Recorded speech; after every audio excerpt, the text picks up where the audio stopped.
to kick off, I thought it might be helpful to start with which company is which, who's Jason and who's Tobias. I'm Jason, to jump to the end there. But also to talk about what problems our companies are solving and for whom. So you want to jump in on that, on Cinelytic?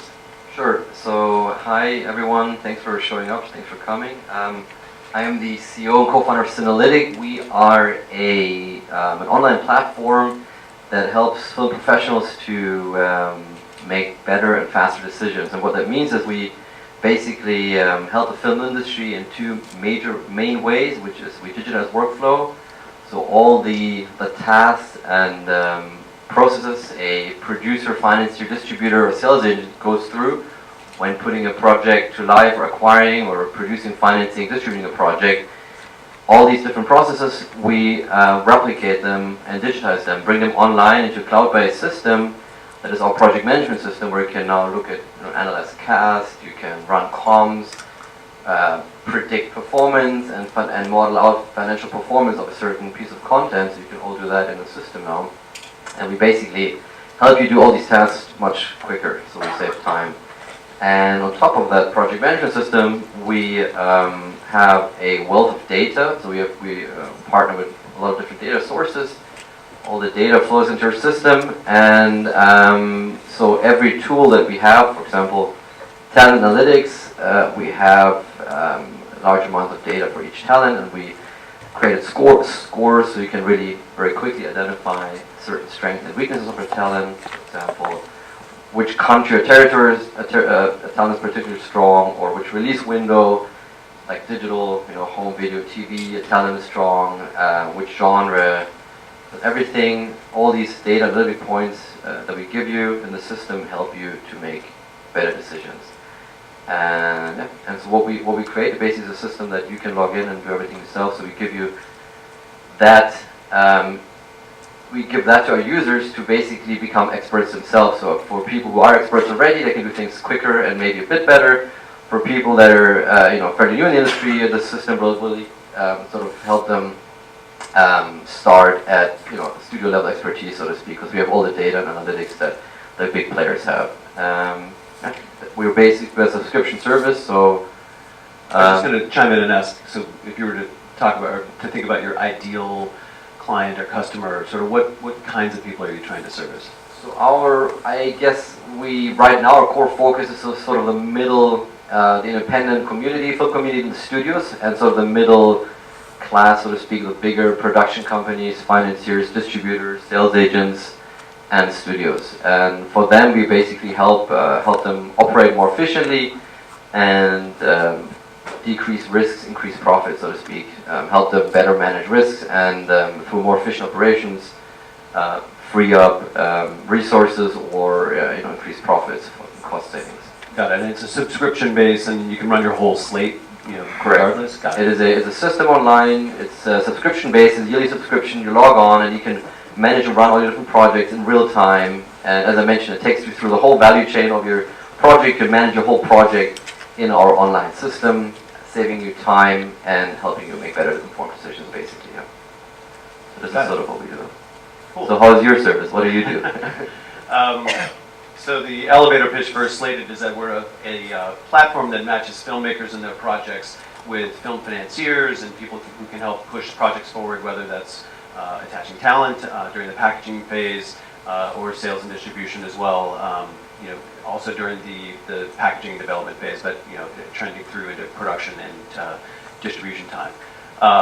The original thesis, and in fact the guiding vision behind Slated, is to sort of consolidate the independent film marketplace online, so that whether you're a filmmaker looking for partners or an investor looking for projects to invest in, that all of that would be available online, sort of with a social component similar to LinkedIn a little bit, where people have profiles, but also specifically orienting around the projects, where we're giving people who don't have an encyclopedic knowledge of the film business, or who means the most on the acting side or behind the camera, basically a sense of how strong people's track records are, how strong a given project are based on the track record of the team, the quality of the material. I think is a big differentiator between what we're doing and what Cinelytic is doing. as well as running projections based on a variety of variables, including the strength of the team and the quality of the screenplay. So our business model, by the way, is not subscription. It's more oriented around the finance component of films. So where we're headed is to have this marketplace sort of be funded by the movies that get financed by financiers on the platform. So this isn't in place yet.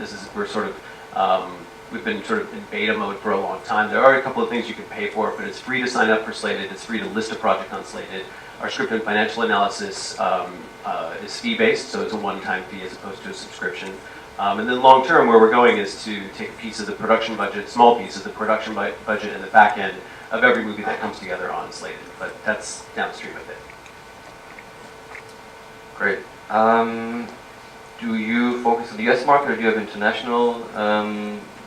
I know this project is international as well, or? It's international. It's English only at this point. Like I said, a big component of our system is the script analysis piece, which I'm happy to talk about.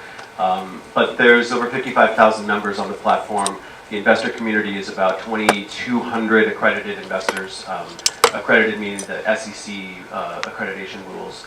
But it's primarily a producer-driven platform. So most of the projects that get listed are listed by producers.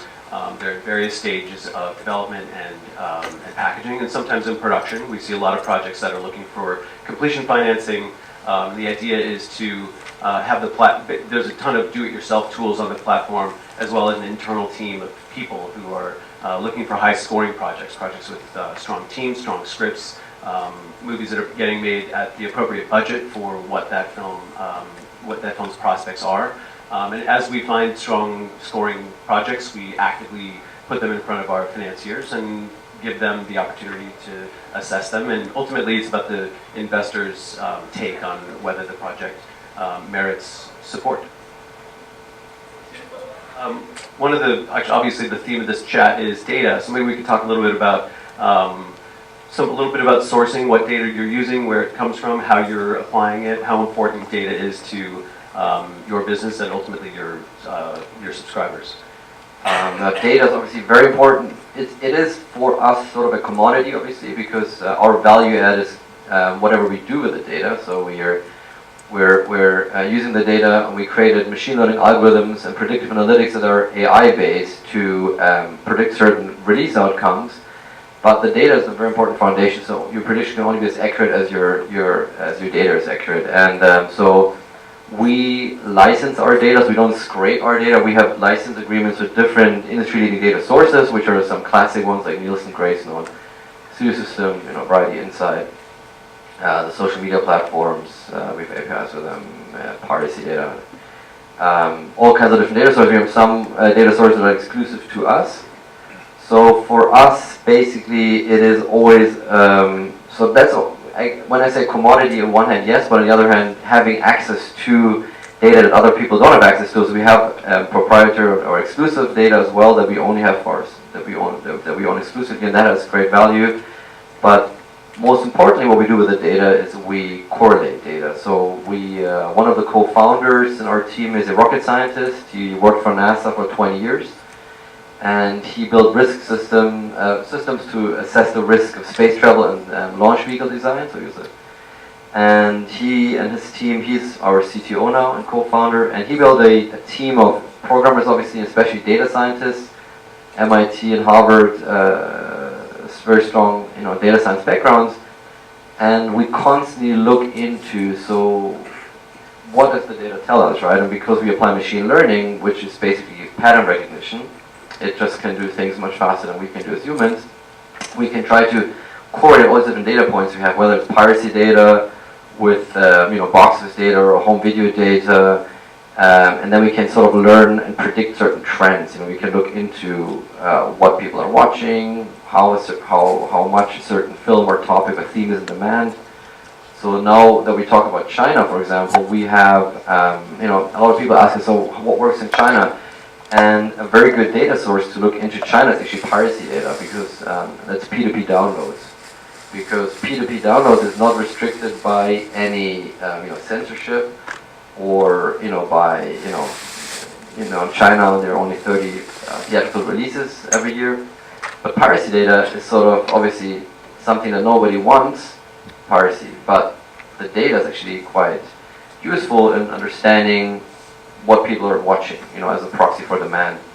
And so for China, for example, we have that kind of data, and we can look into what people are watching, what themes are trending, and bring that into an analysis if people want to understand what kind of content could work in China. So yeah, data is a big thing for us. We constantly look for new data sources, and we have data scientists that then hope to deliver sort of actionable insights for our audience. Because in the end, you can have billions of data points, but if you don't have the analysis and visualization, you just lost basically. So yeah, well, I'll jump in. I have just one follow-up question. So on the piracy data, not just how many P2P downloads are there, but when are people turning it off and what have you. So you're bringing that back in, and that is actionable on the side of the filmmaker in what way? It's just basically a sense of how their project compares to something that was pirated a lot, and therefore jump in with both feet because demand expression. Love it. Got it. Interesting. So we definitely are very data-driven and analytics-oriented as well. A little less so, I think, than what you're doing, but because the problem we're trying to solve is fundamentally different as well. What we're trying to do is give investors in particular, but anybody who's deciding whether to get involved with the project, a sense of how strong that project is. Our philosophy, I bet you would agree with this, is that we're not a crystal ball. Nobody can sort of predict a hit or a miss per se. Any given film might perform beyond expectations for a variety of reasons.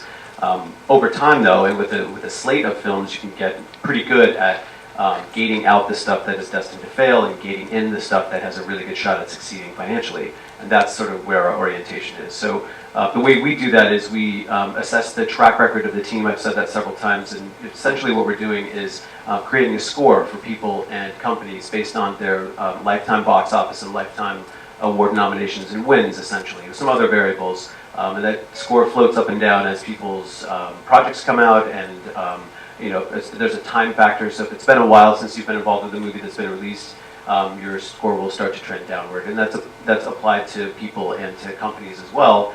And to drive that, we need to drive that automatically so that we're not keying in data all the time. So we've got data from a lot of different sources, both licensed and pulled from publicly available sources online.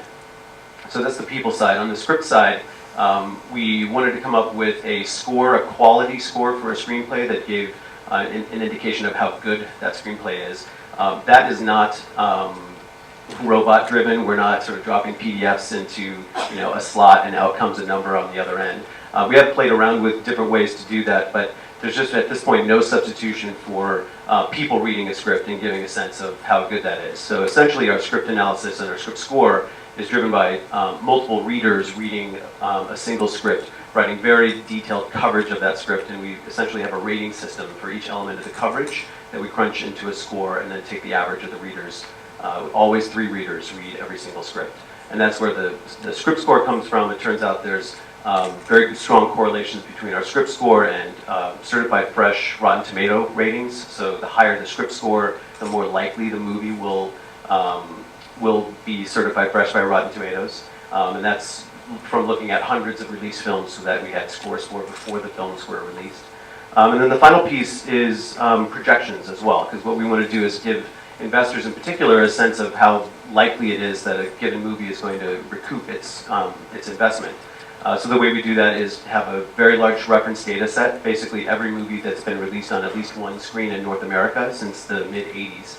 And we run, it's basically a 2-step process. We're selecting comparable films, but not in the cherry-picky sort of way that lots of people like to do. This is going to be just like Paranormal Activity or just like A Quiet Place.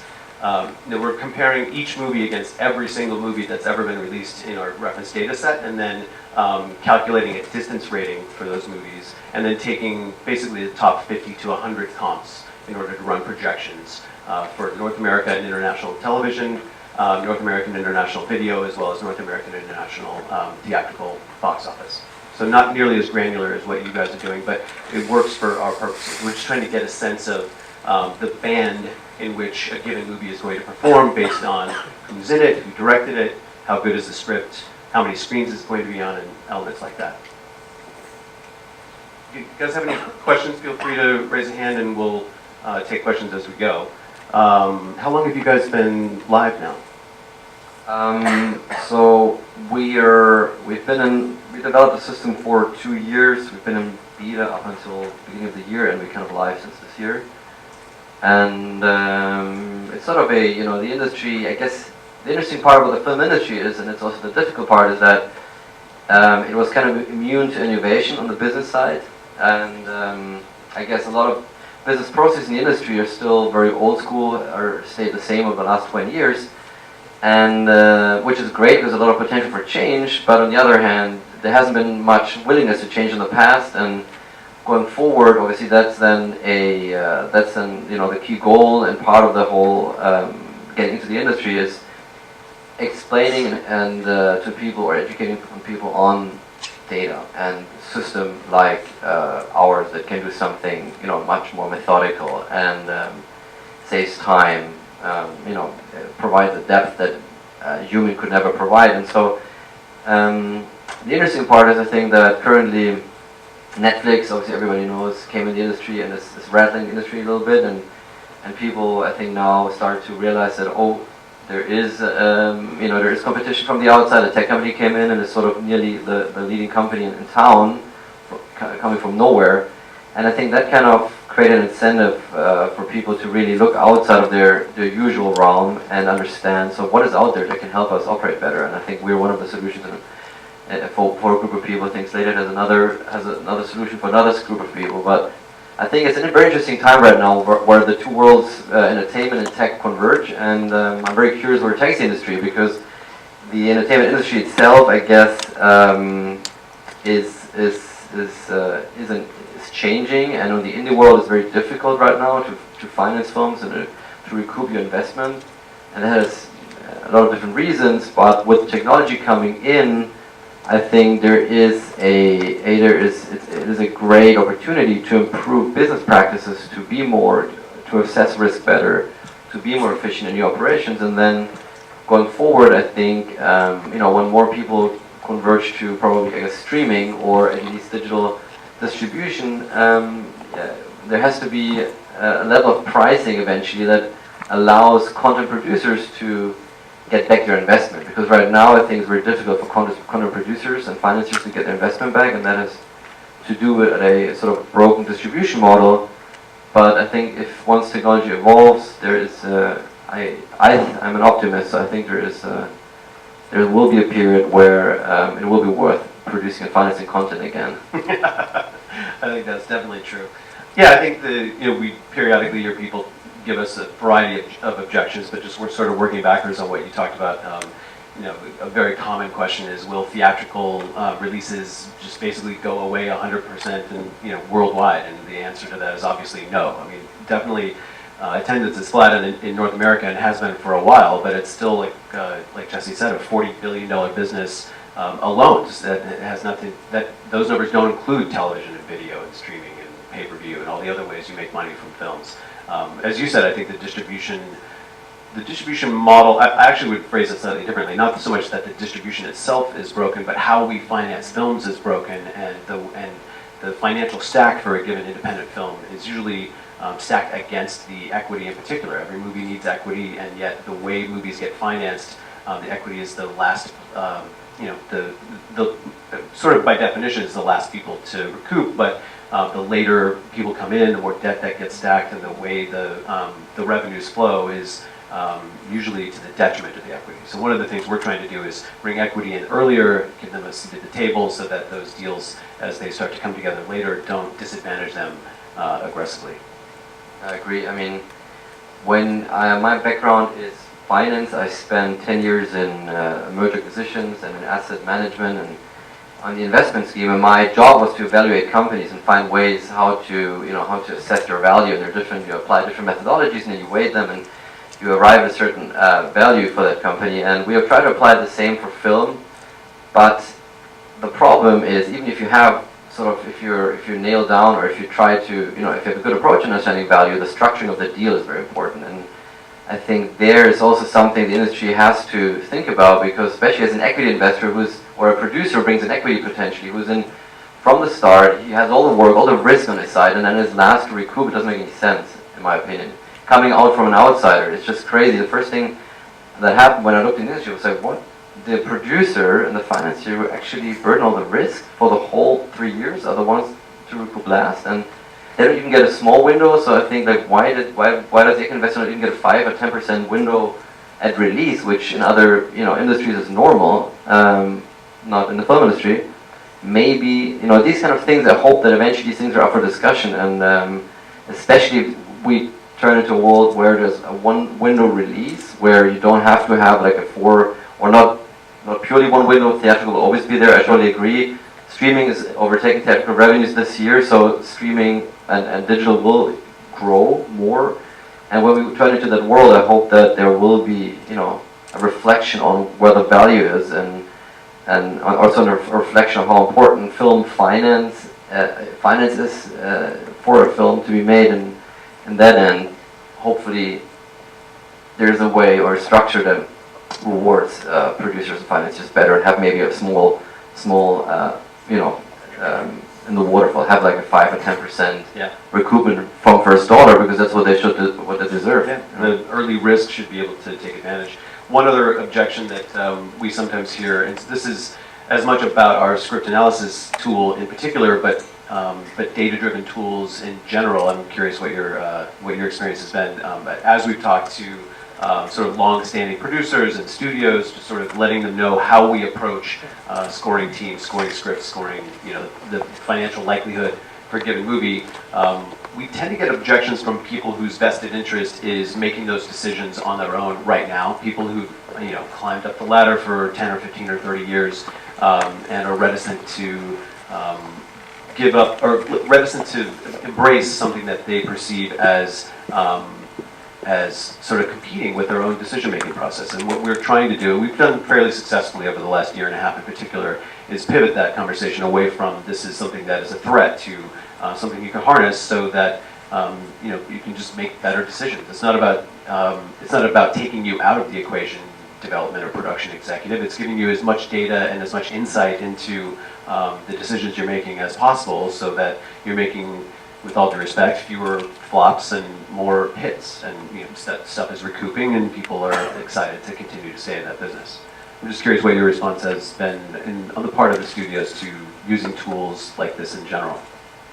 I think there was an inherent, I cannot speak, everybody's different, right? I cannot generalize too much, but I think there's an inherent fear of AI, that AI would come in and take creativity away, and I think it's also basically a misunderstanding, because AI is machine learning. Machine learning is not creative, so right now we can use machine learning, but it cannot replace a human in deciding what a good script looks like or what a good film is, because it's about human connection, and we're nowhere near AI that can figure that out, luckily. So I think it's very important to educate people on what it means to use data and machine learning, that it doesn't take your job away, but actually it's really a tool that you should lever, like any other industry. Like any other industry outside of the film industry is using machine learning and data to the max. I mean, whether it's the consumer, whether it's fashion or whether it's real estate, any industry. It's just how big Amazon has become, and it's hugely because of the data that they're able to harness. Of course, and so it's literally just a tool, or a something that people should use to be better at their jobs, and to operate better, to make their company more profitable and less risky. So in the end, it's just about, that's what I said before, it's very important to educate people about the strengths and also limitations. So yeah, we always say we're decision support, we're there with you. We say the script or the creative decision is human, but the data can really help you understand how to bring that script to the screen in a better and the best way, and mitigate risk, and understand and model it out, understand different financing models and recoupment waterfalls, and therefore, it's just about really educating people on the benefits as well as the limitations of data and machine learning. Yeah, that's been our experience as well. I think we're getting really close to the end of our time. Maybe I think maybe we don't have any time, quite that room for question and answer. So why don't we wrap up there? Thank you. Thank you.